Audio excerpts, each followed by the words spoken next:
It's about pride. It's about legacy. I want to make history in boxing. That's why I'm here. When you want to win something this big, you got to risk it all. But I'm ready, and I prepare myself for a different kind of fight. My whole career has been about chasing Canelo. Undisputed versus undisputed. For the first time ever, reigning undisputed kings fight on boxing's biggest stage. I'm the king. Mexican icon and pound-for-pound all-time greats, Canelo Alvarez, takes on the elite superstar set on making history, Jermell Charlo. The power is for real. Two kings, one throne, no mercy. Championship heart on display. Canelo versus Charlo for the undisputed world title. Saturday, September 30th, live on pay-per-view.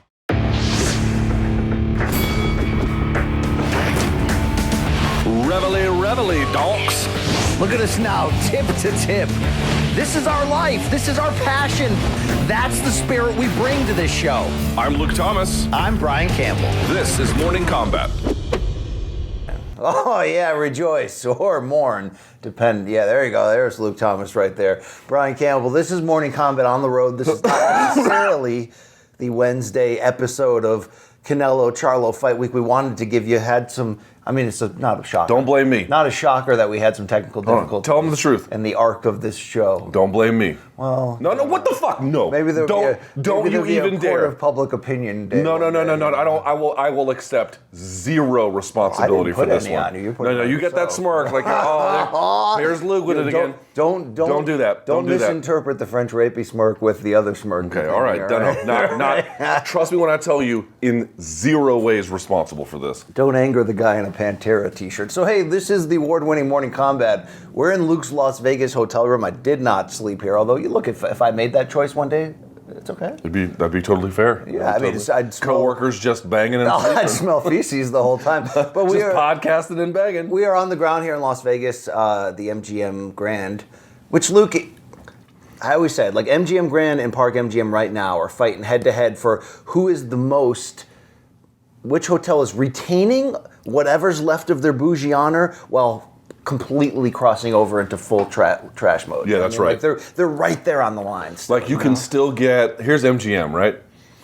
You can MGM Grand anyway, because I do like Signature a lot. Oh, yeah. And I guess they have these new like elite apartments called Skyloft. Here at MGM Grand. Yes, which I've not been to, and I think I'm told are quite nice. But like, just rank and file, you can still get a great steak and also knifed in the bathroom. You know what I'm saying? And the edge of that just keeps you going, like that intensity. So like you just had like a great, very expensive steak, and then you just get one between the 6th and 7th ribs. I would love that Showtime had a car pick me up so I didn't have to deal with the typical taxi drive, even though it's a short drive, but you'd be surprised how much I could be solicited prostitution from a old white guy cab driver just during that 2-minute drive from the airport to the strip.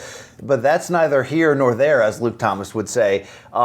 We're here for Canelo versus Charlo. It goes down Saturday night. Showtime boxing pay-per-view, of course. It's undisputed versus undisputed. It's a big-ass damn deal. We're going to hit that hard today. We're going to hit the other topics. We won't be able to do the firecrackers and all the M80s of have you seen this shit and donks from DMs from Again, donks. Don't look at me. And I get that we've had a shit ton of tech issues this week. Monday's ending wasn't scheduled as planned.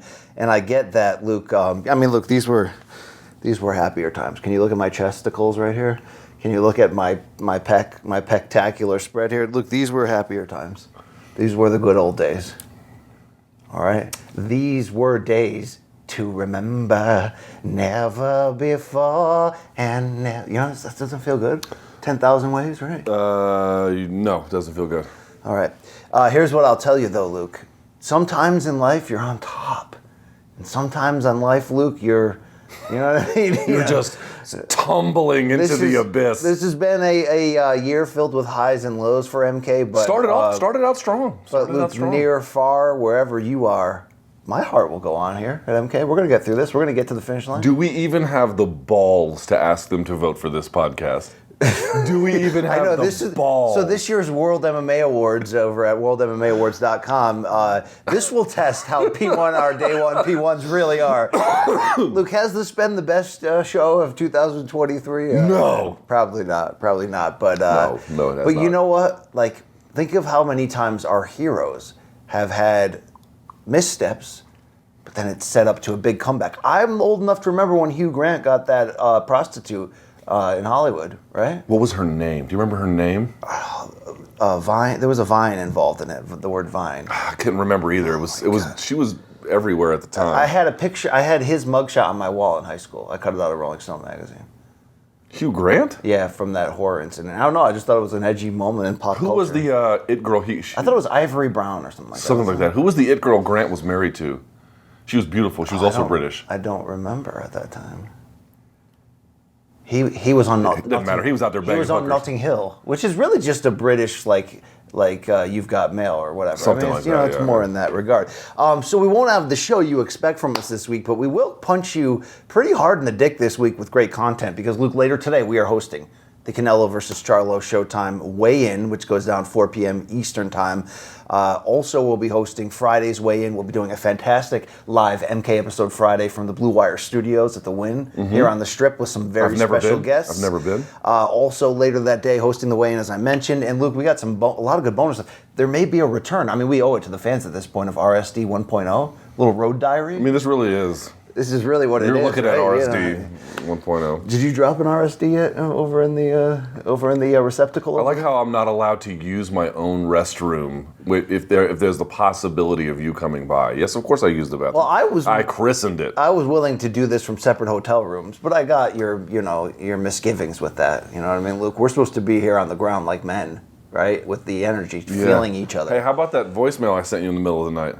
So I woke up to it at I can play it. at 5:30 a.m. this morning. Here, let me play it. Dude, what do we have to lose anymore? Let's just play stuff. We would have had a great Have You Seen This Shit clip today that was scheduled to run to make up for Monday that would have sounded like this. Here we go. This is what I sent BC at 3:10 in the morning. Ready? One more time. That's some dirty shit. Yeah. Like, Luke, I always wondered, like, remember that scene? Hey, listen. I need some small victories. Yeah.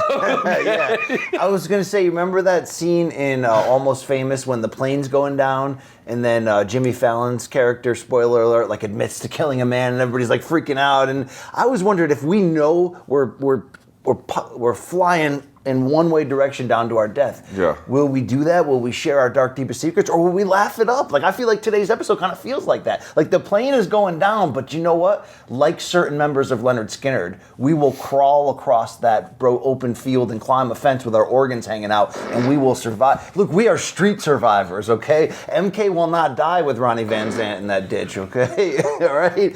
But yeah, this is what you're watching a once great man just fall apart in front of your eyes. Hey, a little bit of business here from the Las Vegas mag. Look, I have this bag of boxing memorabilia that I've acquired over the years on the Vegas trips. You and Dan Raphael. And yeah, well, he has like houses filled with that. But we just passed a month ago the 10th year anniversary of Mayweather versus Canelo. I can't believe my it. first Vegas fight week. The first time we worked, in crossing paths back in the day, dude. 10 years ago, and Canelo is still on top, by the way, which is something Insane. But longevity is insane. But I have so many of this type of shit that I've saved. It feels great. As much as getting off the plane late last night felt like, landing on a new planet in the Star Wars ecosphere, and I felt, hungover, Luke, and violated from the inside. Like, if you would have told me while I was sleeping on the plane, doctors went in and did like the full tests and all that and separated all my ass organs and stuff, like do you feel like that when you land? That jet lag, it's a mother effer. It's a long flight, dude. Vegas is far. It's 5 hours from where we live. Your flight's 5 hours, right? Yeah, but I always have to take two flights, because I fly out of Hartford. Right. Well, I had to take 2 flights this time, and I had to run to my second flight, but I made it. You don't run. Oh, I ran for this one because I thought I wasn't going to make it. Got your toe spacers? With these shoes, too. With just these ones. My feet were... people don't understand. If you work on your feet muscles, I don't need more things. I need less padding. But, okay. Dude, how about the lady in front of me? Okay? The lady in front of me. So it wasn't my seat, and no one was touching me. Was she white? Old lady, but yes. Okay. She was right in front of me. She had her feet up. Now, she still had her socks on, but she was touching the screen in front of her. Like I've said before on the show, she might as well just been breastfeeding too, right?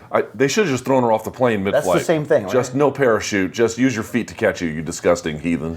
All right. Well, what I was trying to say before I took us off a couple detours is so much great content this week. Luke, I think we're going to do it. We're going to hit them with the old RSD 1.0 style, right in the crevice, right? Give them what they want. We should do drugs for that. I don't think I can do that sober. Oh, wow. I don't think they want you to do that sober. Also, we'll be visiting a very special guest this week for some sit-downs. Well, we shouldn't be promoting anything until it's already in the can. Point. I mean, what are we doing? And don't forget Saturday when Luke and I, 5:30 p.m., early start here, 5:30 p.m. Eastern Time. Luke and I will be hosting the Showtime Boxing Countdown. It's 2:30 local? Yep. And not only are we going to set the stage ahead of the pay-per-view, but we have 3 fights to call and 3 name fighters when you're talking about unbeaten heavyweight title contender Frank Sanchez, former light heavyweight champion Alexander Vodzik, who's back after retiring, and now he's looking to make a run again. And who was the third we had of note? Those are the 2 bigger ones. Yeah, we got name fighters, okay? So great are the names that... yeah. Well, I just can't remember. That's just where we're at in our life right now. This is our life. This is our passion. I'm underslept at this point. But thank you to all that watch the show and follow us. You can follow us on the social channels. They're probably not below, but whatever. Also, morningcombat.store. I mean, look, the average Joe arc in our merch history, pretty good, right? It's one of the best. Are you going to that fart again? Today? Yeah. Well, you know what? Right. I have a question for you, BC. Yeah. Have you seen this shit? Yeah, I can smell it. No, actually, your room... It doesn't smell that bad yet, Luke. It's going to smell so gross in here by tomorrow. No, not by tomorrow. I've figured it out. It's usually the 3rd day. Okay. The 3rd day is when it takes right. It's when it gets. You know you're right. allowed to wash your ass, right? You know that's like part of the deal. Did you shower yet? No, I have not yet. I need to shower big. I haven't showered. Are you going to yet. bring it today on the weigh-in? Yeah. Once I'm done crying in the shower. Because I don't know if our fans are doing it, but would you be upset if you found out? Remember at like the Super Bowl, how on like they send around those sheets that have all the squares, right? And everybody's trying to bet like $10 that like the final score of the quarter will be like 7-3 or something. Would you be mad if our P1s did that? But basically trying to figure out the exact hour of this trip that you'll commandeer an incommunicable disease and begin your typical Vegas physical destruction. Yeah. Listen, I think any of those things that get you through your day are okay. Okay, because I'm going to pick Friday morning as really the beginning of the end for you. And I hope it's not. I really hope it's not. I don't think it should be, but one never really knows. All right, there you go. Luke, do you want to get into it? I don't know. I mean, I could. You know me. I like long intro. I'm the Rocco Siffredi of sitting down on a couch in a hotel room and doing those long intros. A lot of heavy petting is really your your vibe. I mean, these were the good old days, Luke. Can we return to that? Will we ever be this close? You and me are ready to deliver at any point. Well, I don't know. You and me are ready to break up every other week, to be fair. I'm not ready to break. I mean, I want to kill you sometimes, but you know, who hasn't wanted to kill their partner? But no, I like you today. You're doing great today. That's great, yeah. I actually sort of admire your attitude today. It's pretty, I needed a little bit of that. All right, infection of inflection. Just like stupid, hey, it'll all work out. Just hello, my darling. Hello, yeah, all right. Anybody we want to shout out?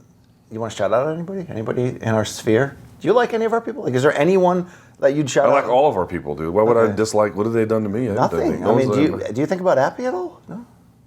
Do I think about him? Yeah, I mean. No, I do not think about him. Okay. All right. That's great. Thank you. Yeah, sorry. Yeah. Well, I guess. Hold on. The most important question: what kind of pornography you been watching? Huh? Some of those pogs. His strawweight fighting an answer? No, I'm kidding. Okay, people, I get. I don't know, Luke. Are you allowed to joke around about shit and not really be about it? People think I'm just this absolute dirthole that subscribes to 55 OnlyFans accounts. Okay, how many OnlyFans accounts do you subscribe? None. I'm a married man. I'm a happily married man. People are like, the biggest joke of this show is BC trying to come across wholesome. I mean, I do play a dirt hole on TV. You do play a dirt hole on TV, and you do have dirt hole roots. Yeah, it's like there was a time that the dirt hole just grew out. Those roots have been severed, but they're willing to come back. They're willing to be watered. At any point they can come back. But all right, let's talk about this fight. You talking about my loins? I just want to say also, I mean, this thing is such a scam. What was that, $28? Probably. Not only is the price, they basically use Doritos that finding an excuse to put everything in a Pringles can. Yes. And all they do, they're like, it's called Doritos Minis. Dog, they just broke up the chips. They didn't. They just took chips and crunched them in their hand and chucked them in there. As Luke once said about a 40, right? No. A 40 of Budweiser is just a 40 of Budweiser. It's not a 40-ounce malt liquor. Yeah, malt I heard liquor. the speech before. Malt liquor is when they add sugar in the fermentation process so they can add more alcohol. What do you think about the personal character of Uber drivers, though? They're not all bad people, right? Dude, I had one the other day. This motherfucker must have been the Tom Brady of Uber drivers. He had something like, I'm not even kidding, something like 10,000 trips, right? Oh, wow. In the last 4 years, 100% rating in terms of approval. Wow. I was like, dude, my guy out here is the fucking GOAT of Uber drivers. Does he give them like a hot towel and a water? Because sometimes they have like extras. Like, you want the car was clean. He had the whole bit where it didn't matter what your phone charger was. Yeah, you could plug it in. Yeah. He didn't talk. Car was a nice temperature. I was like, this truly is the GOAT of Uber drivers. No, because sometimes if somebody's got too much perfume, or let's say they have a weird air freshener, let's say their BO is overwhelming. He had it just right. He had it just. Right. I could see why he had. All right, you know what's just right?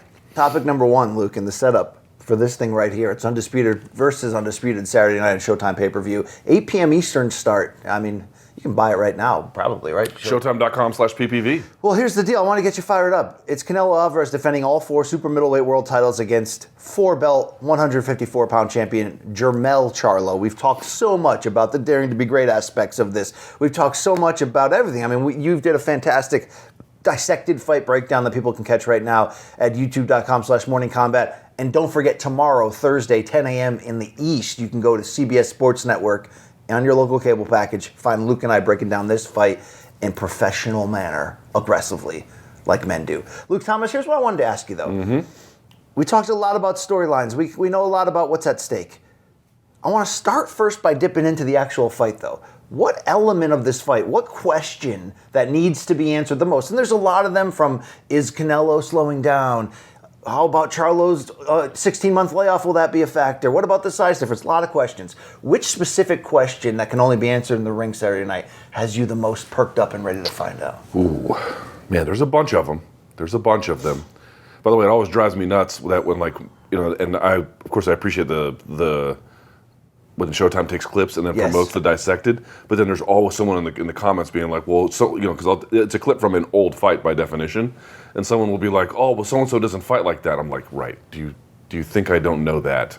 And also that I didn't state that 50 times in the actual video itself. Okay, but neither here nor there. You're asking the biggest question. I think the one thing, the 2 big ones would be, how does Charlo deal with the weight, which again, I think is more like a 1 weight class thing than a 2. But so you don't echo what Derek James told me, that this is really just 2 blown up junior middleweights? Something like that. Or not blown up, but like these are 2 junior middleweights that are just gonna, not have to cut as hard for this. Probably there's a little bit of that, but just Canelo has dealt with much bigger firepower before in ways that I just don't know that Charlo has. So that's a big one. Obviously Canelo, they're both the same age, but Canelo's miles. Like this would be, I think, something like Charlo's 35th or 36th victory if he wins. This would be Canelo's 60th. Yeah, Canelo has more knockouts than Charlo has fights. It's just insane. So that's a big one too. But if I'm thinking about like nitty gritty details, the thing I keep coming back to in the fight itself is Charlo's going to get backed up. That's a guarantee. You can mark me down for it. And he will sometimes just cover and roll. We talked a lot about Errol Spence. Put your hands up a little bit. Just put by your face. Just put your hands by your face. Errol Spence is very big on grabbing the hands and manipulating the guard, pushing people. Dude, Charlo doesn't do that. Charlo just holds, kind of rolls, blocks, and then waits. Yeah, he's fucking awesome. He's fun to watch. He's just he's offensively ready right there. But here's the thing. He can't, when he has a good jab, but he has a very hard time, if guys are very stout with their defense, he has a very hard time opening them up. So he likes to get them to exchange with him, and then he likes to punch with them. But the thing that's kind of interesting is everyone shits on Charlo's defense. Like, well, he's not a defensive genius. But he's kind of, this is to get to your point, he's kind of interesting. BC, the weird part about Charlo is he's got good defense, not great, but he will just kind of accept and then roll and whatever and just kind of take it. And then his opponents begin to think, oh, well, he just is going to sit here and take it. I don't really have to worry about much. And then comes that left hook screaming around the corner, and it so far has set just about everybody it's hit down. Is he borderline, meaning Charlo, I love this term because it's kind of weird, but sometimes it makes sense, a technical brawler? At times he can be. Yes, at times he can be. It's just very interesting. It's almost like his weakness. He does have a weakness, and this is why it's a weakness, because against Canelo, Breadman Edwards was talking about this, like, you're just going to give away rounds in Vegas against Canelo. That's a bad idea. But the reason why it's so interesting to me is because it will feed directly into his greatest strength. When Canelo is pressing up against the fence and he's uppercutting left hook, I am telling you, watch Charlo change elevation at times with that left hook screaming around the corner. It's one of the best left hooks in all of boxing. Canelo has faced bigger punches and punchers, but Charlo's speed is also going to be interesting. I don't know if Canelo's faced... I know he hasn't, this exact package, and what I mean by that is the combination of, yes, some of the questions that need to be answered is Charlo's punch resistance against a legitimate 68 puncher, just as well as can Charlo actually hurt Canelo and discipline him and make him be honest and all that. But there's all those questions need to be answered. But when have we seen Canelo face somebody like Charlo who has elite speed, who has pretty good pop, who has an absolute backbone and seems to rise to the occasion and is sort of that wild card. Like, that's, even though it's a 4-1 Canelo favorite with the size difference, everyone's sort of going, but just by the way, Charlo seems to be that dude. He is a lion. I don't know if Canelo's seen that. And when you also have to factor in, Charlo used to be a very slick boxer. Like, he can rely on movement when he needs to. Charlo can be different fighters when he has to. Like, if you just watch, let's say, the Jason Rosario fight when they unified titles and he ended up scoring a jab body shot to knock him out. That's the Charlo who at times, when he knows, I think, that he has key advantages over his opponents, sometimes he gets in that trap of not throwing enough punches. He can be almost like a poor man's Canelo, looking for that one big counter shot. But this is a fight where he can't do that. You can't give Canelo rounds. You can't try to play chess with Canelo, especially from distance on that level. So we're going to have to see Charlo dip into some of the strengths that he used to be, mix in with who he is now, and that's going to mean the jab. That's going to mean at times moving and trying to make Canelo chase. But really, this fight is going to be won in those pocket exchanges. Yes. And I don't know if Canelo's met somebody this quick and explosive together. Danny Jacobs was a good combination of that when they fought at middleweight. He was much more of a slickster. But he also was a little bit too passive. Like, I thought that fight was almost a draw. Like, and it was close enough 115, 113. It could have just, I think I scored it a draw in real time, and I felt like if Jacobs had stepped on the gas, he had a shot. So let's fast forward to another somewhat similar opponent when Canelo fought Caleb Plant. None of us picked Caleb Plant in the end, but we knew it was possible. But I think what we were asking of Caleb Plant, and maybe this is unfair to say because he would go on to then one-punch Anthony Durrell, but what we were asking of Plant was to do this movement stuff, but also have enough pop to keep Canelo honest and make this a fight. He ultimately couldn't do that. Canelo wore him down and he stopped him. Charlo's like a better version. Isn't he not? Like, almost like a more dangerous version of Plant. He's not a Philly shell guy. While he's not as technical and committed to the boxing, he has not only the speed, he has not only the boxing IQ, but he's got pop and he's ferocious on top of that. So it's a next level. So the whole point is to feed what I'm trying to say here is that Canelo really hasn't fought a guy like this in a while. You know what I'm saying? Like, yes. Like, this is a unique skill set, a unique mixture, and you just can't ignore that Charlo is a motherfucker. Yeah. Also, he fights like a motherfucker. Canelo opponents don't fight like motherfuckers because he breaks them down. So there's two things that really interest me from this fight. In addition to this, one is that if you watch the All Access, which I thought was really interesting, Charlo and Canelo at the same time when they were about 21 were both signed to Golden Boy, and Charlo was looking around at the time, being like, "Damn, Canelo's getting all this attention." Now Charlo is here meeting him at this point, but Canelo is obviously, we just talked about, we met 10 years ago here in Vegas. He's been on top for a long time. And, so he now wants a piece of this, the taste of this life that Canelo has. I think that's sort of one thing that's kind of interesting to see, like, how their paths emerged here, but went very different. Absolutely. Went very different places. The other thing that's kind of interesting to me about Charlo in this one is two of his most important fights, he didn't get the job done. It took him a second crack at it. So the Harrison fight, he lost outright the first time. Disputed. Could have gone either way. Fair enough, but he didn't put a stamp on it. Absolutely. And in the second fight, he did, even though he was losing some rounds. He finally put Harrison away and then dropped him early in the fight as well. And then in the Castano fight, really met this guy exactly where he had to and beat him in his own dimension, but it took him the second crack.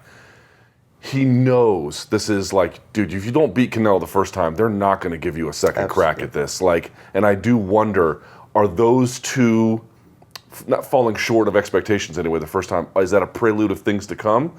Or is this the fight, having learned from those experiences, that he comes back around and says, I'm not going to waste any other opportunity? Look, here's the hard part when you're handicapping fights like this, where the true fans know that Charlo's a live dog, right? You're going to get some interesting Charlo picks. I mean, Freddie Roach picking Charlo by knockout. That's interesting. That's big. But you understand why Canelo's a 4-1 favorite in some places. You know, you understand the size difference, the experience gap.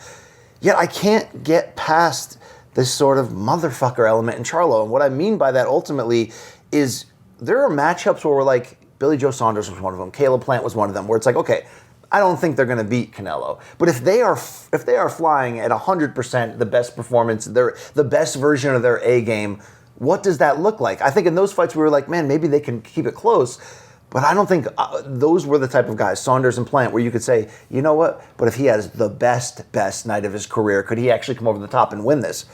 Charlo's the guy that if he has the best night of his career, he can come over the top and win this. I do think it aligns perfectly with Canelo's recent 3-fight stretch where the close loss to Bivol, which was wider than we thought, than the scores indicated, and the 2 decision wins, Triple G and Ryder, where he claims left hand injury, but he looked like he was catching up and getting old. The key on predicting these upsets or why you should get more excited about this Canelo opponent than this one is, does that opponent have a legitimate chance? Can they max out in this fight and raise their game to the next level enough to actually come over the top? Like, is Charlo the type of guy that in hindsight we would go, we should have saw that? I actually think he is that type of guy. I actually think he's that type of guy where even though he's got a 16-month layoff, even though this ain't Castaño, but the way he fought against Castaño, the arc that he's going, and the problems potentially that he can bring to Canelo, Charlo has that mixture of backbone, nastiness, whatever you want to call it, that he can get over the top.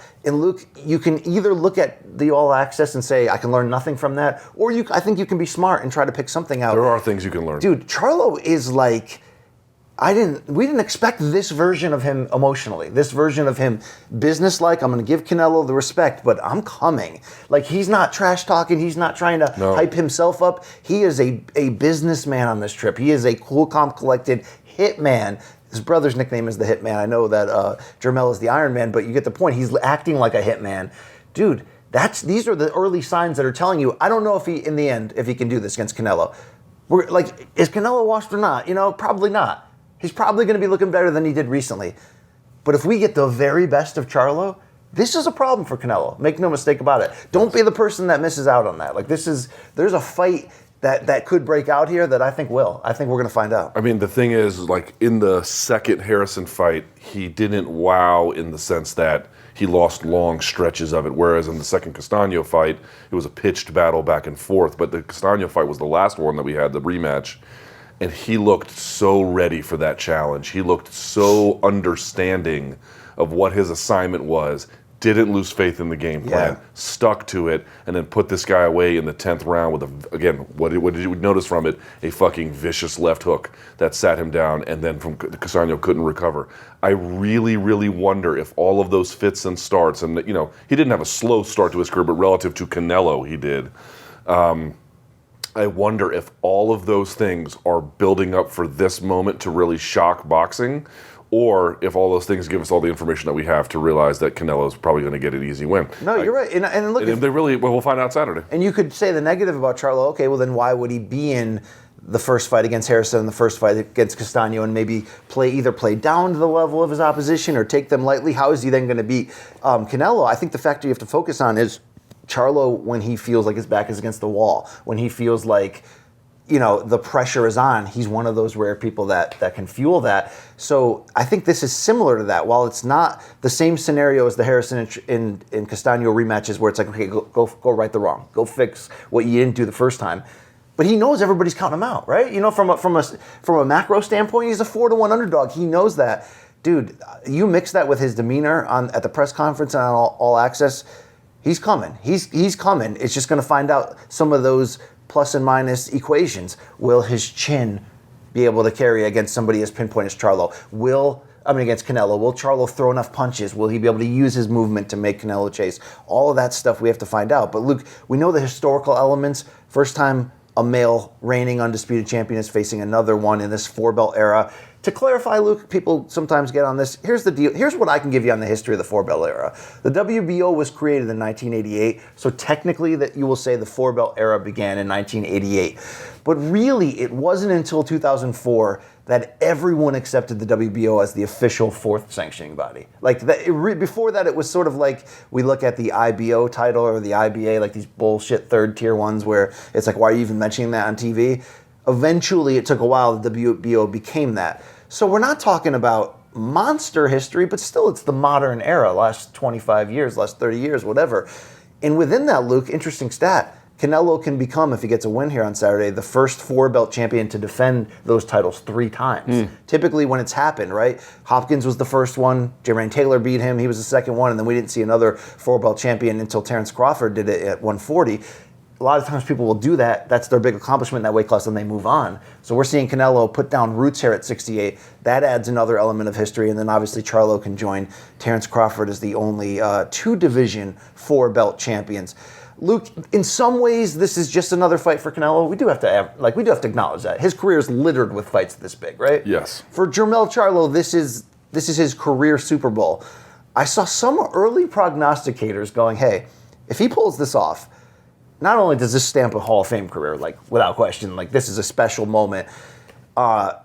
Jermell seems to believe that an accomplishment like this, moving up 2 weight divisions to win a title, which has happened rarely, usually to big names, the Roy Joneses, Tommy Hearns, Sugar Ray Leonard levels, but doing it so many divisions, doing it against a number one in the world type fighter in Canelo, Charlo believes that he can be in the all-time pound-for-pound rankings with a victory like this. That seems like a push, but I want to give respect to what this accomplishment would mean. People on Twitter saying, you know what, if he beats Canelo right here, we might have to put him number 2 in the world after Crawford in the pound-for-pound race.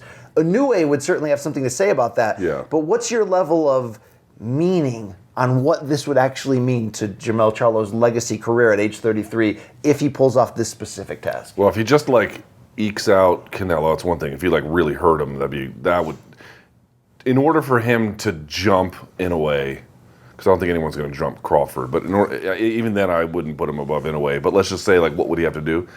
Flatline him. Do something to Canelo that no one's done. Knock him down. No one's knocked him down. Knock him out. No one's done that. Really hurt him. But I worry that even if he does that, people are going to be like, oh, well, he looked bad against Ryder, Canelo did, and he didn't look great against Bivol. Charlo got him on the downswing. Right. No but wonder. Canelo's still number 5-ish pound for pound right now. There's still. I'm just saying I'm not agreeing with that worldview. I'm simply saying what are you going to have to navigate if you wanted to give Charlo his props? You're going to have to navigate people being like, yeah, but this Canelo is either washed or washed light or something like that. So he's going to be up against it no matter what. Hall of Fame seems like a lot. No. Hall of Fame if he beats Canelo is, I think, in play. All-time great, no. I think that would still require something else. Yeah. Bud is trying to do it by beating Canelo, by beating, getting the 3rd undisputed weight. Yeah, that's all-time shit. You got to do something extraordinary. But we are adding Jermell's name to right now, which is the most fun division, 168. So many fighters that we still need to find what their ceiling is, meaning Benavidez, meaning David Morrell, meaning Andrade as well. There's a lot of guys who we're trying to find out. But if you're Jermell Charlo, win or lose, you might get Bud Crawford next. This is just huge. That's the interesting part. It's like the winner gets Bud Crawford, right? Because if Charlo wins, well, no, that's not true. If Charlo wins, they're going to do a rematch, right? Yeah, probably, yeah. Depending on, I don't know what the language in any contract with Canelo is regarding the rematch, but Charlo seemed to basically say, yeah, I'm going to have to beat him twice. But I think if Charlo fights well but loses, you can do that Crawford fight for all 4 junior middleweights. Doesn't Crawford want Canelo? He does. It comes down to business, I guess, at the end of the day, and sitting at the table and figuring it out. Because Canelo could have Jermall next. He could have David Benavidez at the end of that to close his 3 fights. So this is a great spot for PBC and Al Heyman to be with and to be in here. Luke, this is also a really good undercard for the pay-per-view level that we're going to see Saturday. 19-year-old or 20-year-old now, I believe, Elijah Garcia is going to be taking on Armando Resendiz. That's, in some ways, it's sort of a prospect showcase fight, but also it doubles as maybe the toughest test of the young career of Garcia. But he's looked pretty good on this rise for just a teenage kid there out of Arizona. But Luke, this Ugas, your Danis Ugas fight against Mario Barrios, People are sleeping. Yeah, I mean, I guess it's for the interim WBC title or whatever. The whole point is the winner's going to get a big fight, whether that's Keith Thurman, Boots Ennis, who knows, right? This is going to be fun, right? Like it's hard to.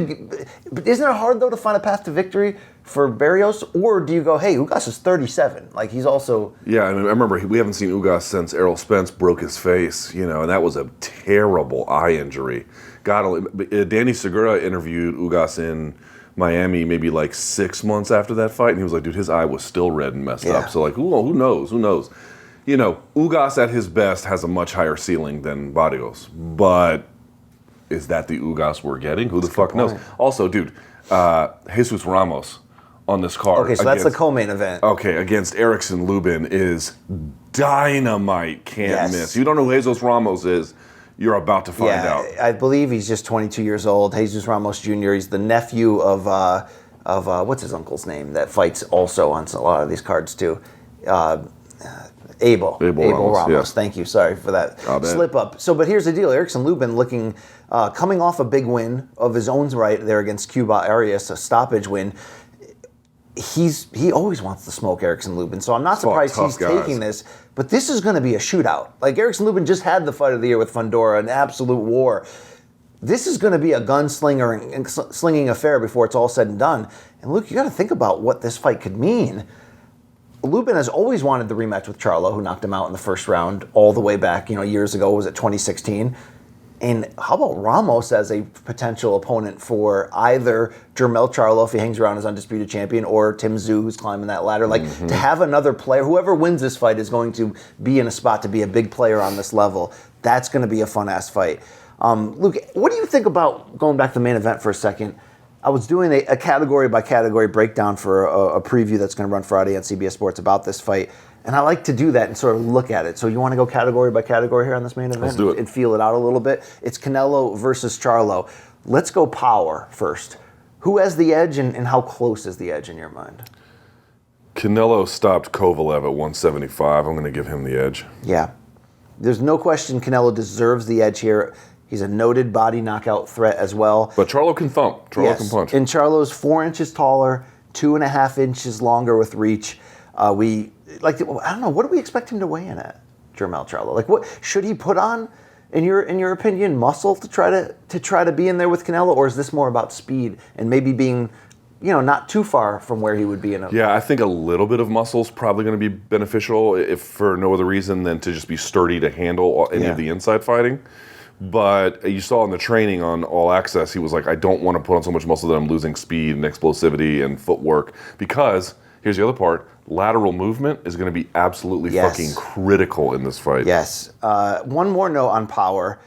I read an interesting interview that I texted you about in Sporting News on the website, that they talked to Austin Trout, who's the common opponent between Canelo and Charlo. Yeah. Now, remember, he fought Canelo 10 years ago to unify. Double check this to make sure it's still working.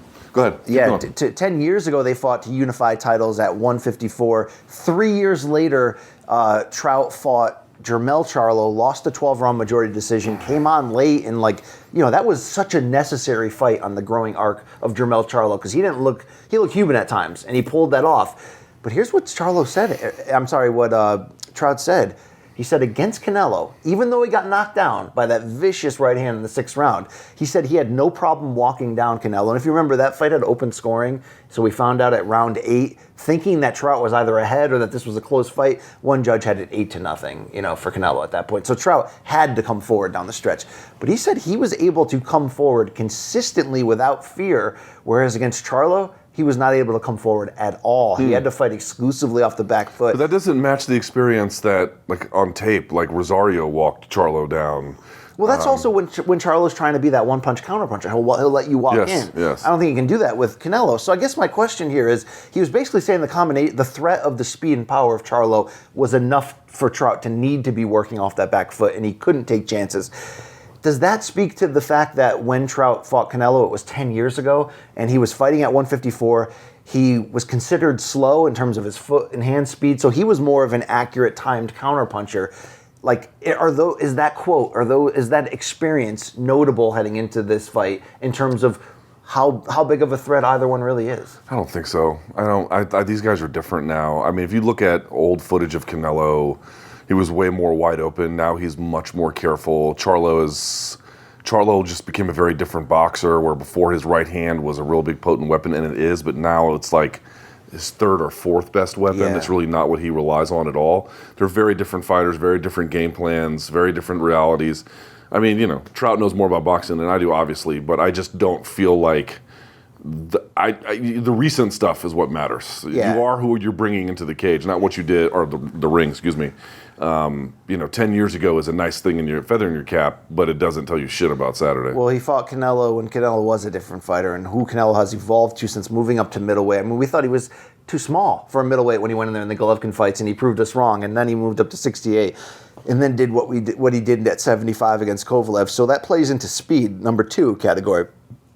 Luke, Canelo has never been known as fast. He's always offset that with timing, with IQ, with incredible head and trunk movement to be able to kind of like be in close. And I know this is more about defense in some ways, but he's offset that. I think moving up in weight has also lessened the deficiency he had. At 154 against quicker opponents, he was just out-quicked. We've seen him in fights where he had the faster hands. So when you look at this matchup, Charlo's an athlete that Canelo doesn't typically face on this level. So my knee-jerk is to go, yeah, Charlo's the faster fighter. He's the fighter in the smaller weight classes. I think that makes sense. But did Canelo get faster over the last decade? Or do you think it's more just he looks faster against the higher weight classes? I think his mechanics have polished up. That's big. But his timing is excellent. His anticipation is really good. Like the uppercut he caught Caleb Plant with, or how about the uppercut he caught Billy Joe Saunders with, where he timed where he knew the guy was going to be and was throwing in that location. And that's not a spot where you think it's going to be dangerous, right? Saunders kind of leaning to the side. Way off to the side. And Canelo met him there knowing he would be there, and that's where he's devastating. So broke his face. I broke the inside of the eye socket near the eyeball. So like that's where Canelo shines. Shines on pressure, anticipation, timing, real craft work like that, whereas I think Charlo has some of those things, but is going to be quicker. And all right, explosive. Charlo does have good footwork, not Canelo-level footwork, but he's going to have a speed advantage. He's the smaller fighter moving up. He is a faster fighter. I think part of Charlo's power is the explosiveness of his speed. How significant, though? Like that's one of the things we're going to be looking in the first 2 rounds to see. Once they, you're going to see what strategies they're implementing, who's going to be the boxer, who's going to be the counterpuncher, all that stuff. But do you think it's going to be a huge adjustment period for Canelo due to that hand speed, especially if Charlo's bouncing in and out? No, Charlo's relatively easy to find. He doesn't have super elusive footwork. He has consistent footwork. He has good footwork, but he doesn't have Arislandi Lara footwork, or he can really dance on the outside. Because he's a hunter. I mean, he is a hunter at the end of the day. Who? Charlo. Charlo, yeah. And I think, and also again, Charlo wants you to exchange with him, because that's where he can, when he punches with guys, that's when he has his moments. So, but he's got to go back to the box. I think. Tell me if I'm wrong. The jab's gonna be key. He's got the first half of this fight. He's got to win as many rounds as he can as a boxer. I think if your game plan is to win rounds against Canelo, like you already lost. I think you have to make sure that you have the lead entering to the second half, because Canelo's going to make adjustments.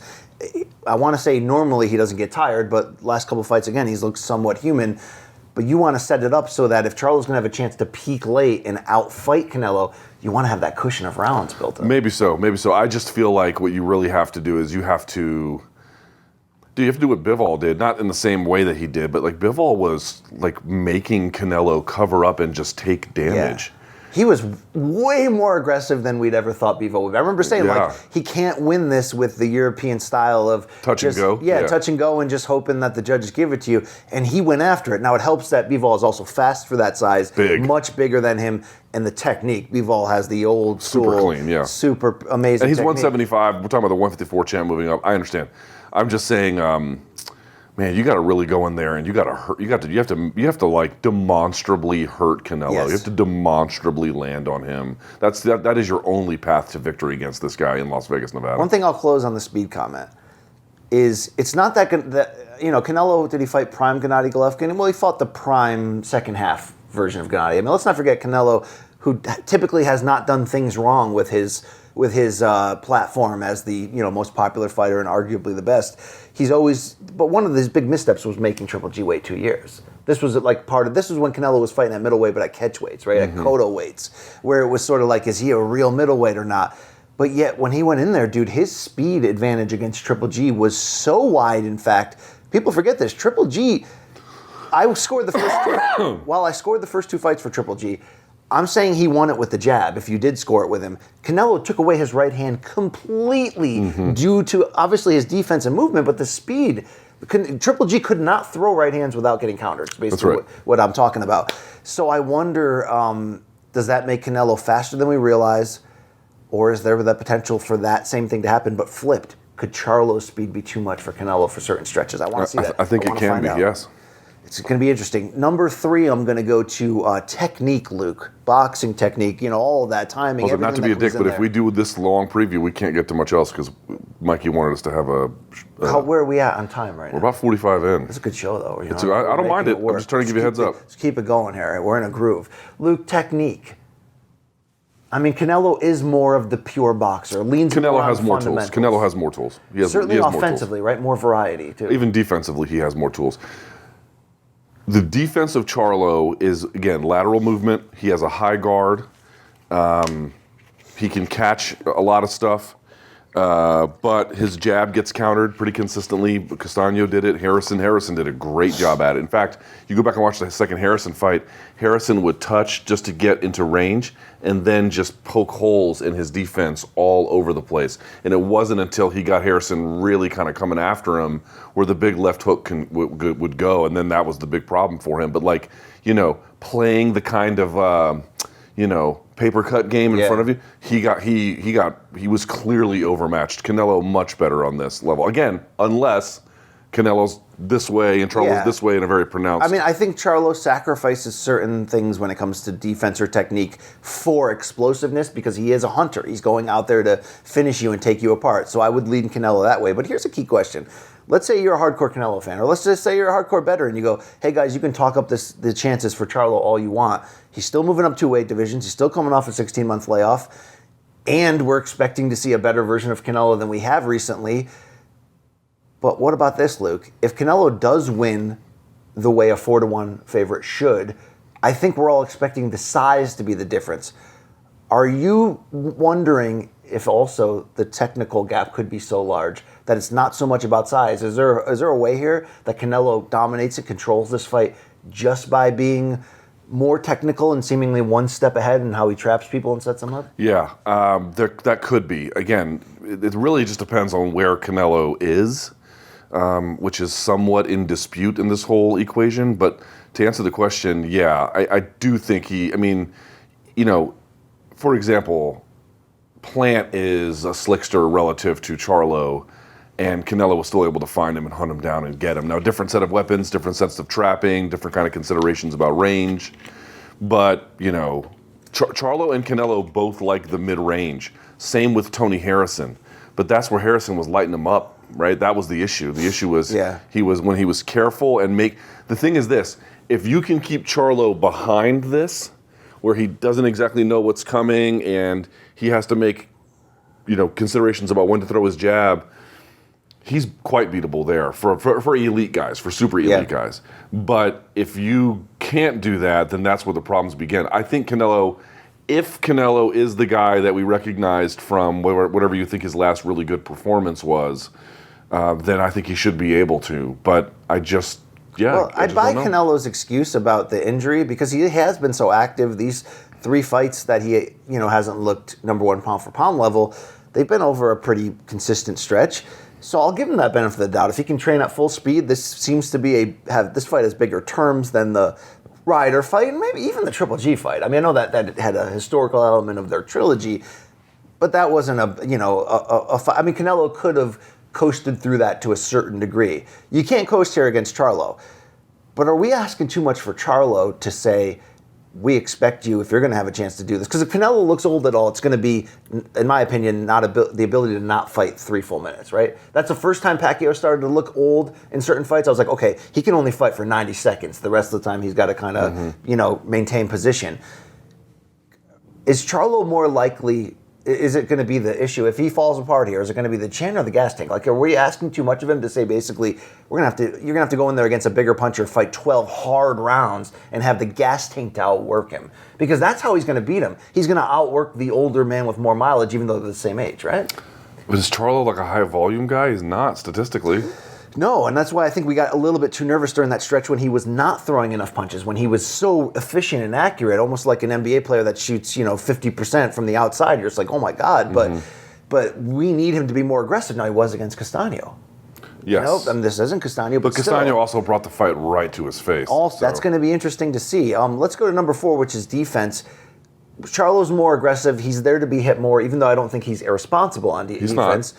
But dude, Canelo is a brilliant defender for a guy who's considered flat-footed, right? Like just a master of head, trunk movement, and not just to avoid the punch, but to be able to set up brilliant counter shots. For sure. There's a reason why very few fighters can stand and trade with Canelo for long stretches. If you become even Charlo in this one, if he becomes too big for his britches and fights like an asshole, you're going to get stopped, right? I mean, that's just what it is, and that's usually built off of Canelo's incredible defense. That's right. There's just no denying Canelo has much more sophisticated defense. Now, whether that will matter if Charlo can land a huge shot, we shall see. But the levels, again, this is not like Bud Crawford, who's got real sophisticated defense and range management. Charlo likes the mid-range and gets hit in the mid-range as a consequence, and has a real basic but sturdy kind of guard and just kind of plays with it a little bit. There's no denying Canelo's defense is much, much more layered, much more battle-tested, frankly, much more, not against Bivol, but in general, much better. Sometimes you can throw chin into the defense category because it's part of being sturdy and being able to withstand. Do we know that Charlo has a bad chin? No. I mean, he's very he doesn't have a bad chin at all. No, so he's got a great reputation. It's just that Canelo has a great chin and has shown it at 68 and 75 and has never been knocked down, and really only Jose Miguel Cotto that one time with that one punch that we're still talking about years from ago. Like 2010 or whatever. That was the Mosley and Floyd card, right? Yes, I mean that's Who way are back. You picking? Remember that? Oh yeah, I have that poster still. Yeah. All right, so number 5, the final category is intangibles, which can factor into different things here. I think it's almost a push basically on coaching. You've got 2 of the best in the game, Eddie Reynoso for Team Canelo. You've got Derek James, the defending trainer of the year for Charlo. But then you also have, how about the factor of the secondary trainer there? What's the guy's name? Joan Guzman. Joan Guzman, who had a really good career, won titles in 2 divisions, had a 34-1-1 record, retired about 10, 12 years ago. But he's not a household name. People don't talk about him. But, dude, he's playing a major role as sort of a day-to-day trainer, helping Charlo with a lot of the sophistication, the attitude, the intensity. I went back and watched some... Now, I remember covering the end part of his career, but I went back and watched some Guzman fights. Dude, that's Charlo. That's the Charlo who fought Castano. That's Joan Guzman. Technically there, but aggressive. I mean, Guzman called himself like Mini Tyson. He fought like a motherfucker, that dude. This might be a push in that area. Obviously, when we're talking intangibles, we're talking the layoff, the size difference, all this stuff. We're also talking about the dog and Charlo, though. We're also talking about Canelo's experience. Who has the edge overall in this sort of wild card category? Gotta be Canelo, dude. Canelo's experience is second to none. This is not the biggest fight of Canelo's career, but this is definitely the biggest fight of Charlo's. Canelo has been here and done that. Now, again, is he too old? We shall see. We'll find out. But in terms of the extra stuff, who has proven that they have it up to this point? Canelo. The question is the grasp on that slipping or not? Yes, and is Charlo coming on and peaking? Final question on this, Luke.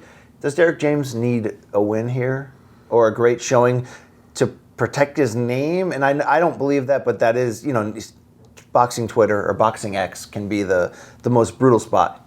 What do you think about that? I mean, tough road. When you have big name clients who are going to be in the biggest fights of the year back to back like this, I mean, I think people are preying on his downfall, see, he wasn't that great. This happens to every great coach. They have a big burst of success, then they have they come back to earth, and everyone wants to discount him.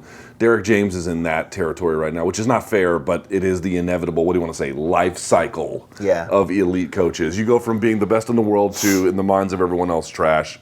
But also, he has a very tough assignment here, trying to beat Canelo Alvarez. It's not. He doesn't take. People are like, oh, he didn't win the Bud fight. Yeah, he had to fight fucking Bud Crawford. That's a real difficult assignment. You have to fight Canelo Alvarez. That's a real difficult assignment. Any one of these wins, if he could manage one, would be great, as you smirk like a French rapist. No, I'm just really excited about this fight, Luke. Keep it going on We our do need show. to move along, though, yeah. To topic 2, it's going to go down Friday. One Fight Night 14, Singapore Indoor Stadium, Amazon Prime. And Luke, this is an all-female main card. 4 fights there. Stamp Fairtex is going to be taking on Ham Seo Hee for the interim and atomweight 1 MMA title. Angela Lee is the 1 atomweight title. She had a fantastic fight a couple years back against Stamp in which she won. She still obviously hasn't committed to her future after the passing of her sister and the recent revelations about suicide and all of that. Look, this is going to be a banger. Stamp's a superstar. I don't think you're ready to agree with that and welcome that into your life, but she is, Luke. The fans certainly love her. I think she's a big hit for one. She throws vicious elbows all the time, like they're jabs, all the time. She throws. She's fun to watch. She's fun to watch. She's exciting. She goes after it. There's a question of like how big of a American or North American star can she be? And this question's only relevant not for the Asian audiences, but remember, one is trying to have 4 shows in the U.S. next year. It will become relevant under those considerations. But even then, if the Denver show, she fought on the Denver show, right? I believe she did. She did. She was featured with Rod Tang on there. Yeah, I mean, they were already kind of warming up to her. So I don't have like a great breakdown of this fight per se, but. Look, I don't know Angela Lee's future, and I'm not putting any pressure on her, nor should anyone, but if they eventually build toward a unification rematch there, Luke, that's not only a great fight, there's some star power there. There's some tuning in, okay? Yeah, all right? huge star Stamp power. is working on her English as well.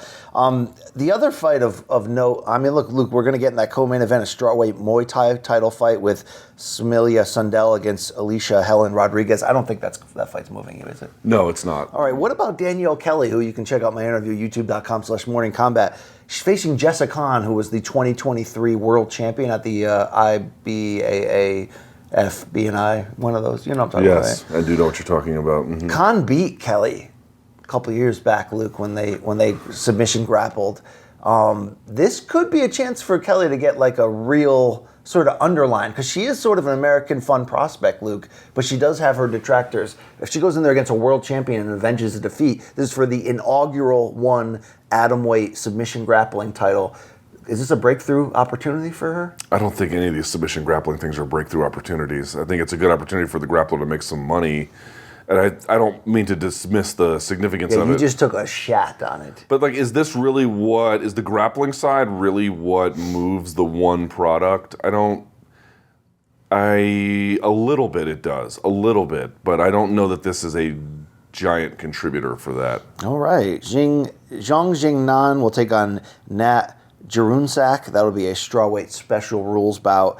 Also, John Lineker on that undercard, Luke. Hands of stone. Yeah, that's where we're at here. 1 Fight Night 14. We never talked about that Rod Tang title fight, but it wasn't a title fight. Against Superlek. Superlek missed weight, and then a very close decision win for Superlek. Did you go back and watch that, Ish? I did. People thought so there were some people that thought Rod Tang won. I did not. I thought Superlek won.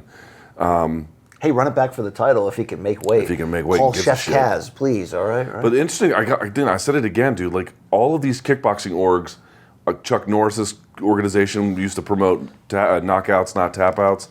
They all were like, kickboxing is a better alternative to MMA. Fans don't even like the ground part. And the pitch never worked. And then they came along and said, hey, we have an idea. Why don't we just make these motherfuckers wear 4-ounce gloves? Yeah. And the fans light up like Christmas trees for it. They do. It works big time for them. It's super violent. Muay Thai purists hate it, so I don't really know what the right answer is. But they do need to run that fight back. They need to do it under conditions where it's, fully optimized, 5 rounds, for a belt, the whole 9 yards. So this was an interesting prelude and ended up being a much better fight than I thought a lot of folks had assumed, given how the main event degraded over the course of the week. But it delivered pretty well, all things considered. Okay, I know you're going to have a negative response to some aspect of this, but for the... Do you want to karate chop the air again? RSD Chatri Sid Youngtong one day. He won't sit down. Okay, but let's say he does. These guys want to sit down with influencers who are going to lick their balls. Let's just say he does. Would you be down for that? You'd be apprehensive. Apprehensive. It's like, what's the point in talking to the guy? To try to get me on his Apprentice season 2. That's I mean, obviously that's with Jake, the MK documentarian. Dude, Jake might be filming this week. I heard. What, are you down with that? We got to tell the story of this year. I mean, why not? The story of this year has been Shakespearean, Luke. That's one way to put it. Or maybe more like. Yeah, but he won't sit down. Like they only want to talk to toadies who won't push them on anything. So Chatri, our couch cushion is open if you'd like to. Right here, we can make you. Let's hold hands. Let's go. Let's go to topic number 3. So October 14th, DAZN pay-per-view is legitimately making us care. I care about KSI versus Tommy Fury, and of course, do you care? Logan Paul versus Dillon Danis. Logan Paul has been issued a restraining order Logan Paul's fiance Nina Agdal has issued a court-ordered restraining order against Dillon Danis for his cyberbullying and sexual. Yeah, I mean, it's borderline, not quite, but borderline revenge porn. So here's the deal, Luke. Everyone's kind of just waiting for Dillon Danis to pull out of this fight. I mean, we've seen it coming a mile away. Yesterday? I'm going to get to that. We've seen it coming a mile away due to his recent history and all of that. And when you have Mike Perry as the scheduled backup, who has already appeared at the press conference, the idea of Mike Perry versus Logan Paul is just the type of gas station shit, Luke, that you just tell your doctor, I know I've got this black liver, but I need to ingest this in my body. Dillon Danis tweets, I'm over this shit, a day and a half ago. And suddenly all of us Mike Perry fans are going nuts, but Danis would come back this morning and say, I have not pulled out, but your dad should have. I mean, it was an attempt, right? That was like when, it was close. Like, remember when Gordon Hayward tried to hit that half-court bank shot against Duke to win the championship? Like, it was close, right? It was close. Dude, let me ask you, who do you think the audience is for this? Like, those kinds of jokes? Dillon's or mine? That one. But your dad should have. Like, that is definitely someone who has licked windows before, right? Yeah. I mean, look, dude. Window lickers. ICP, they still draw. You know what I mean? There's Middle America can, Hasselhoff so this is for big in Germany. This is for the juggalos of the fight game. Is that who this is for? It's supposed to be so shitty and trashy that we should be above it, but I can't be above this. No, I don't want to be above it either. I'm just amazed that there are people who are like into this. Like, we're into it as like, hey, let's watch Jerry Springer. Right? Let's watch Jerry Springer. This is Jerry Springer. This is, Dillon Paul, God, I'm washed. I'm blown. You get paid to do this. Dillon Danis versus Logan Paul in boxing is actually interesting enough. You add in all the lawsuit and the girlfriend stuff. You add in knowing that if this falls apart at any point, Mike Perry's there to save the day for all of us. Yeah, this is the perfect soap opera. So I got to ask you, Luke, is Danis going to fight? Because I could argue from the beginning, the whole promotion may have been smart enough to essentially just hire Danis to do publicity for this, knowing he doesn't want to fight, and then all along it's going to be Logan Paul versus Mike Perry. That's some pro wrestling bullshit, but I'm in the way this is played out, Luke. I'll say this. It's like Dillon Danis has definitely farmed an identity of getting dunked on. Yeah. Like, he welcomes getting dunked on because any attention is attention, and if you don't really have any self-respect as a person, you're just completely okay with that, right? And it's good to, if you have no self-respect, it's a great way to build a fight career where everyone just hates your guts and wants to see you dunked on. But you could only do that, and you could do that for a long time, but it feels like there are certain lines in the sand you can't cross. And I'm not saying he can't pull out of fights, of course he has before, but doesn't it feel like if he pulls out of this one, wouldn't that be ruinous? I have to say, Luke, more ruinous than getting punched and knocked down in the pull-around circle of that Holiday Inn at that last Influencers event when that YouTuber punched him. More ruinous than tapping out to that restaurant security staff member, Rent-A-Cop. Yeah. He's already 30 now. Yeah, he should probably just go forward with this fight and just take whatever happens. My thought is, like, people want to see him dunked on, but it's like, if he withdraws from this fight, legitimately, who books him for another one? Somebody does, but not this high profile. I mean, they put all this money into the marketing effort. They did all this stuff. If you can't even deliver on that, they don't want to. Who's going to want to put up the money to do this? Yeah, I mean, but do you think there's a part of him that just doesn't want to take the ass kicking? And yeah, of course. I mean, this guy, because this is not his skill set. And also, if Logan Paul's jacked and probably on the gear. I say that because who cares? I say that because Danis is accusing him of being on the gear like and the drug testing of the fight. And all that. I give a shit one way or the other. I mean, Dillon, Danis, and Logan Paul are going to box. Boy, I sure hope that they're not using any performance-enhancing drugs. Otherwise, they would sully this otherwise grand and regal event. Okay, how good, if it happens, is Mike Perry versus Logan Paul going to be? Don't tell me who's going to win, but how good? It's going to be fun, right? It's going to be fun. I will tell you, it's going to be a great day for Logan Paul's dentist. Wow, it's going to be a great day. Luke Thomas speaking. Am I wrong? I'm not bashing Logan Paul. He should be, but I'll say this: it was a good day for Luke Rockhold's dentist. Look, was Floyd versus Logan Paul anything in the end? It was weird. I do give Logan Paul credit for not getting knocked out in that. I mean, he got stole on pretty continuously. True, but he had enough of at least a hard counter jab where Floyd's like, you know what? I'll just kind of let this be where it is. I don't know. There was something weird in that fight where Floyd was. Remember after those comments from Floyd, he's like, yeah, I can't do this anymore. Yeah, even Floyd was surprised he couldn't put him away. So I'm saying he just is a great athlete. He's way bigger than Mike's going to get to that chin. He just did against Luke. Dude, yeah. Mike just beat the fuck out of Luke Rockhold. Either way, this is going to be. This is wow. Okay, topic number 4, Luke. It's the fallout here of this Mark Hunt trial. Yeah, lawsuit, not trial. A lawsuit. And the breaking tweet we all reacted to from Jason Morin said, breaking, Mark Hunt loses lawsuit filed against the UFC, Dana White, and Brock Lesnar after court grants defendant's motion for summary judgment on all claims. And remember, Hunt claimed that White and the UFC knew Lesnar was on PEDs ahead of UFC 200 and claimed that Dana and company encouraged Brock to fight anyway. You remember that they did that switcheroo rule with USADA where, Brock was able to come back on 3 months of testing rather than 6 or a year. I think it was 4, but yeah. Yeah, it was. They did the reach around there. So Luke Thomas, what does this mean? It's beyond Mark Hunt probably owing a shit ton of legal fees. Yeah, I mean, he was up to $400K in 2021. Poor Mark Hunt. But they're basically saying that he had no evidence. It was like, this is... So Mark Hunt's basic claim, I'm going to skip the legalese and just get right to the heart. Please. Mark Hunt's claim is that when they gave Brock Lesnar the 6-month waive, they waived the 6 month in the USADA testing pool so he could fight at UFC 200. He is claiming that they knew he was on PEDs. They knew it. They knew it. I knew it when he came out for that Q&A and took his shirt off. You know what I'm talking about with Megan O'Leary. And I don't even think he took the shirt off, but he was just like, it was saucy, dude. He was saucy. Although as shit. Brock's got some weird ass teeth. You ever seen those teeth? No, I don't.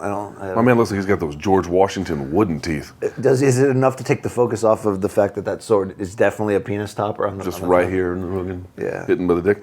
So the basic idea is that he claims that, but the problem is, it doesn't matter what you claim, and it doesn't matter what you believe, and it doesn't even matter what you think you can infer from what other people believe.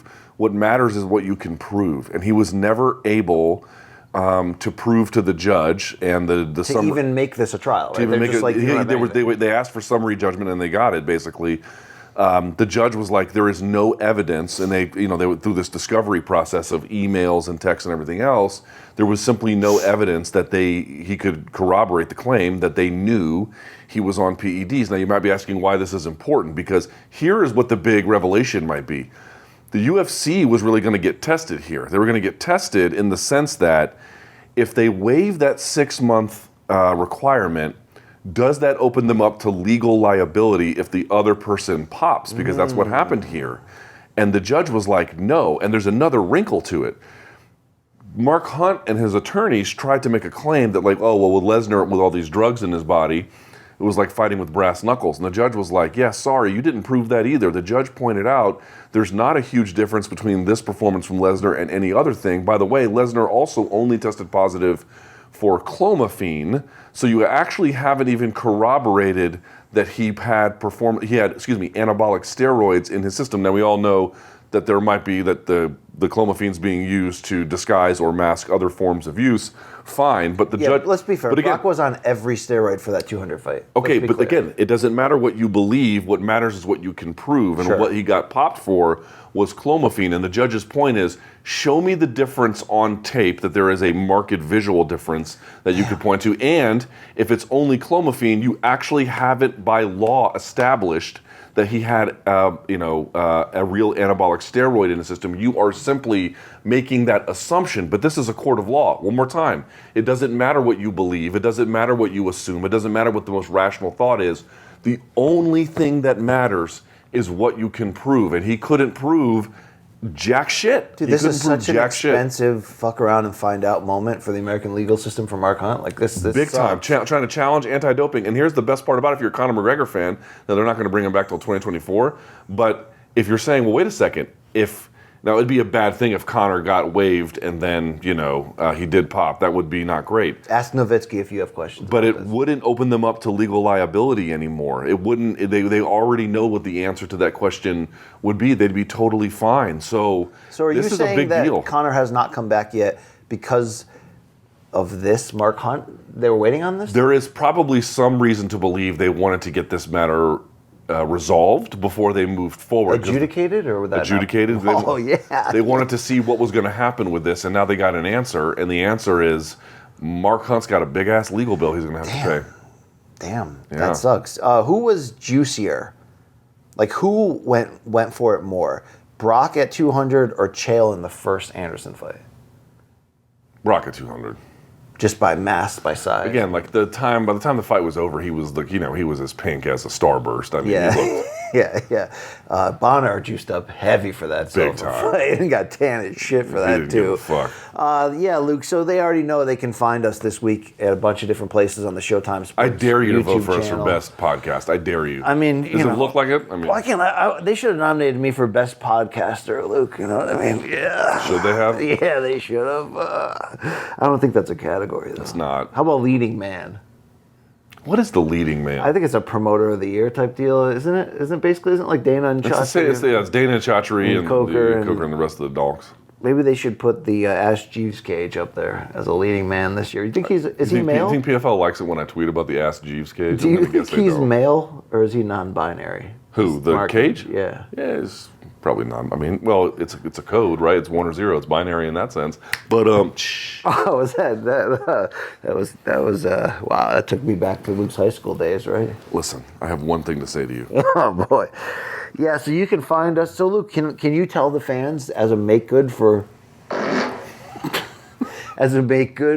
recent debacleage, do you think that we can give them the gift of RSD this week to make them happy, or just I mean, we can do. I mean, that's not even fuck them. It's like, what can I promise them and then actually deliver on? I don't even know anymore. All right. Here's what I can say. Listen, sum up Morning Kombat in 2023.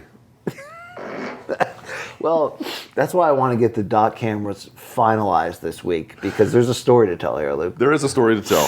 And of one is man. It a happy story? I don't know. Yeah. I don't know. It might be. Forget will you survive this week. Will you survive this year, Luke? Will you? Survive? Yes. Yes, I will survive. Thrive? Well, let's not get greedy. Shall we? All right. Well, thank you, fans, for hanging with us. The real Day One P1s, they know. They know. This has been... Have I lied to them, Luke? From the beginning, I've said what MK really is. It's the documentization of the growth of men, the ups and downs. You know what I mean? This is what it is. Something like that. This is real life right here, okay? Sometimes life will grab you by the old, thumb in the front, party in the... Elephant walk. You know the elephant walk? No, but as a kid, I used to watch that Elephant Man movie with Anthony Hopkins. That was real weird, right? What was the one with Cher? Mask, yeah. That was I watched. That was white trash. I watched that movie a million times. Do people know who Cher is, dude? Like, our younger viewers know who Cher is? She was popular in the... Do those same viewers believe in life after love?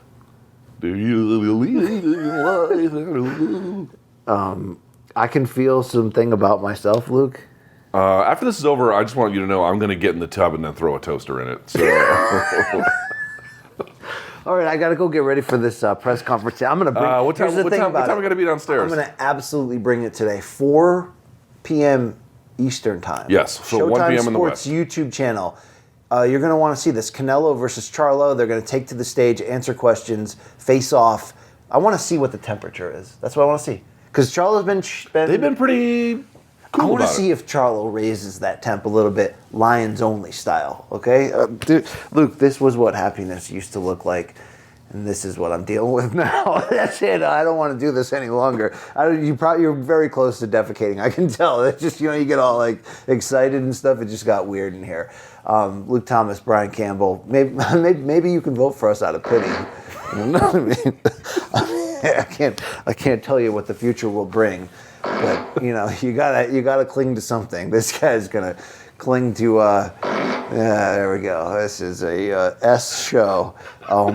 That's the thing. Like, if we're going down on the Titanic, what are we doing? I might pick up an instrument and join the band. Yeah, exactly. I was playing the ass horn. Hello, my baby. Hello. Just keep playing, right? Yeah. All right. Thank you guys for watching. We appreciate it. It's about pride. It's about legacy.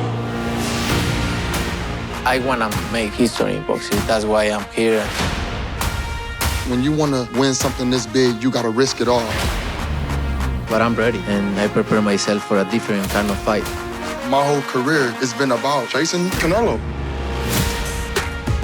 Undisputed versus undisputed.